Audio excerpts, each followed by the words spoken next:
Friends, कैसे हैं? शिक्षा दिन में आपका स्वागत है। आज हम कक्षा 10 का पेपर एनालिसिस करने वाले हैं और पेपर ये 822HZ का।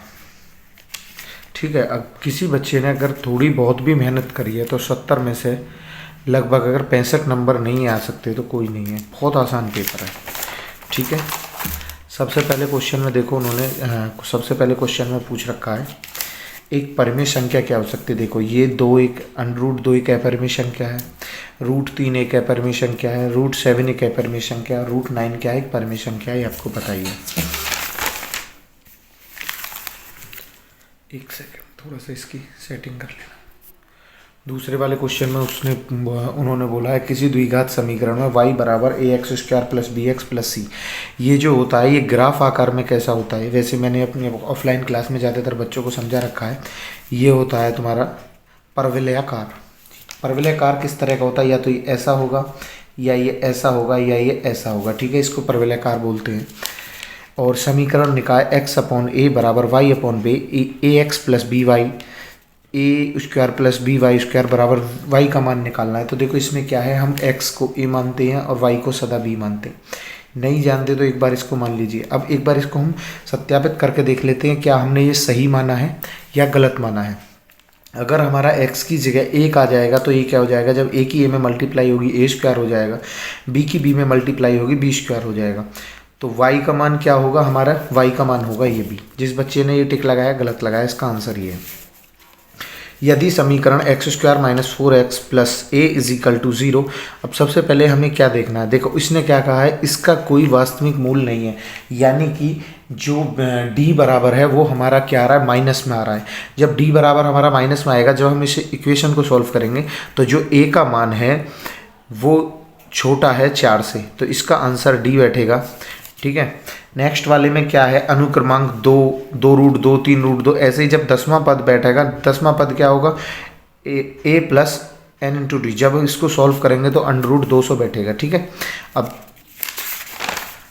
अगला वाला क्वेश्चन में ये क्या है? समांतर माध्य का क्वेश्चन है, fi वाला। ठीक है, ये fi है। अब इसको निकाल लेंगे। निकालने के बाद जब हम इसको सॉल्व करेंगे तो ये जब डिवाइड करेंगे fi से तो इसका बैठेगा 12.95। इसका आंसर सी बैठेगा। नेक्स्ट वाले में क्या है? ए बी सी में DEF AB/DE है और BC बराबर FD है। जब हम इसको सॉल्व करेंगे तो BD हमारा एंगल D के बराबर बैठेगा, क्योंकि ये समरूप है। ठीक है, बाकी मैं एक लॉन्ग वीडियो पूरे पेपर के एनालिसिस की बाद में डाल दूंगा। अभी मैं फ़िलहाल आपको ऑब्जेक्टिव बता रहा हूँ, जिससे कि बच्चे पेपर करके आए उनको पता चल जाएगा हमारा कितना सही है कितना गलत है। ठीक है, शीर्ष 0 4 0 0। अब एक बात बताओ, चलो मैं इसको छोटा सा आपको हल कर लेता हूँ। ये 0 0 पे है तो यहाँ पे आ जाएगा, ये 4 पर है, ये 3 पर है। अब ये बताओ, ये एक भुजा चलो 3 हो गई, और ये कितना है? ये 3 है, ये 4 है। तो भाई ये कितना होगा? ये तो तुम्हें पता है राइट एंगल है, तो ये कितना होगा? इन दोनों के स्क्वायर के बराबर होगा। ये कितना हो जाएगा? 5 हो जाएगा। 5 4 9 और 3 12 आंसर आ जाएगा इसका। ठीक है, नेक्स्ट वाले क्वेश्चन में क्या रखा है? 3 tan a बराबर 4 है, तो sec a का मान क्या होगा? तो tan a बराबर 4/3 हो जाएगा। tan a = होता है परपेंडिकुलर अपॉन बेस, और sec क्या होता है? Hypotenuse upon base. ये बैठेगा हमारा 5/3।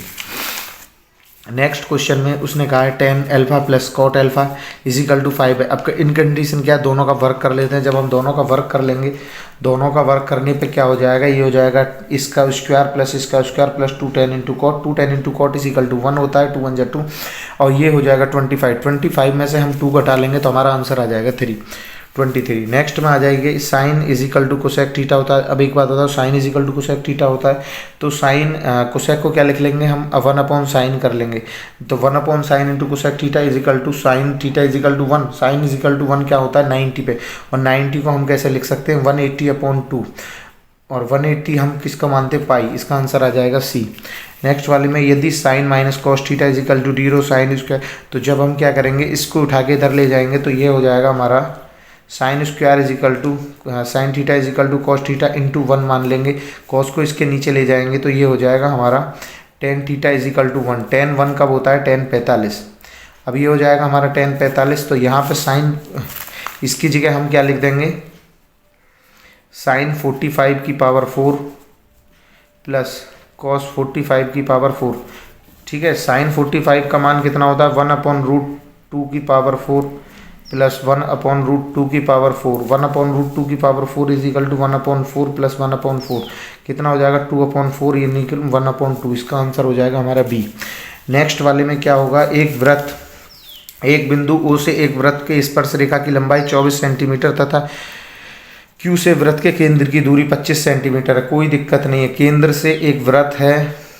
मैंने ऑफलाइन वाले बच्चों को समझाया था पेपर से पहले, जब वो पेपर देने के लिए जा रहे थे तो मैंने उनको बताया था कि इस तरह का क्वेश्चन आपका आएगा, और बिल्कुल ऐसा ही क्वेश्चन आया। जितना मैंने पेपर बताया है शायद उससे बाहर किसी बच्चे का नहीं गया होगा, और मैं डेफिनेटली कह रहा हूँ जितने बच्चे मेरे पास पढ़ते हैं ऑफलाइन, ज़्यादातर बच्चों का स्कोर अच्छा गया होगा। क्यों? क्योंकि मैंने मैराथन क्लास कराई थी अभी 2 दिन पहले, तो जो मैराथन क्लास में क्वेश्चन कराए थे लगभग पेपर का 90% उसमें से फंसा है। मैं 1-2 चीज़ ये नहीं कहता 1-2 चीज़ बाहर से आ जाती है, लेकिन ऐसा कुछ नहीं, इसका आंसर 7 आ जाएगा। नेक्स्ट वाले क्वेश्चन में देखो, क्वेश्चन नंबर 3 में क्या दिया हुआ है, यदि एक बिंदु पी क्यू और पी बी के स्पर्श रेखा दरअसल 80 डिग्री के कोण पर झुकी हुई है तो पी ओ ए क्या। देखो मैंने बच्चों को पहले भी बताया था, इस तरह के क्वेश्चन देता है और यहाँ पर कोई 80 डिग्री की पूछेगा और एक सर्कल के अंदर होगा, तो ये वाला पॉइंट बताना है, तो ये वाला पॉइंट इसका आधा बताना है। तो ये 80 है तो ये सामने वाला कितना होगा, 100 होगा। क्यों?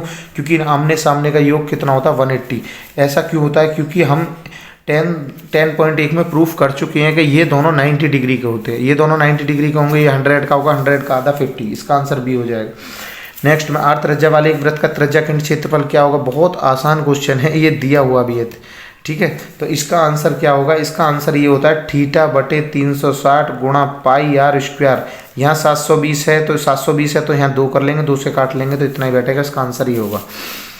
एक ठोस पाइप का व्यास 4 सेंटीमीटर है तो उसकी त्रिज्या कितनी होगी, 2 हो जाएगी। लंबाई कितनी है, उसकी हाइट कितनी है, 20।